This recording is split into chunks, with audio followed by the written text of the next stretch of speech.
আমি নীরব আকাশ চেয়েছি, কালবৈশাখী ঝড় চাইনি। আমি নিঃশব্দ শান্ত সাগর চেয়েছি, উত্তাল ঢেউ চাইনি। ভালোবাসলে বেহায়া হতে হয়, সমাজ পরিবার পরিস্বজনের দিকে তাকালে হয় না। কারণ সমাজ তোমাকে থাকতে এবং পরিবার তোমার সারা জীবনের ভরণ পোষণের দায়িত্ব নেবে না। চরিত্রটাই আসল, রূপ বা টাকা দেখে কারো প্রেমে পড়ো না। চরিত্র ঠিক থাকলে গাছতলাতেও শান্তি মেলে, চরিত্র ঠিক না থাকলে দশতলাতেও সুখী হওয়া যায় না। হ্যাঁ, আমি জানি তোমার বাবার টাকা আছে, তাই হয়তো তোমাকে মানাবে না আমার পাশে। তবে সেই টাকার অহংকার করা ঠিক না। 18-20-এর একটা ছেলে কখনোই তোমার বাবা হতে পারবে না। তবে সেই ছেলেটারও একদিন ঘাম ঝরবে, সময় ঘুরবে, সারা জীবন আর বেকার থাকবে না।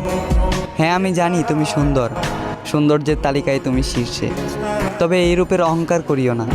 মনে রাখো, মাটির তৈরি মানুষ তুমি, একদিন মাটিতেই যাবে মিশে।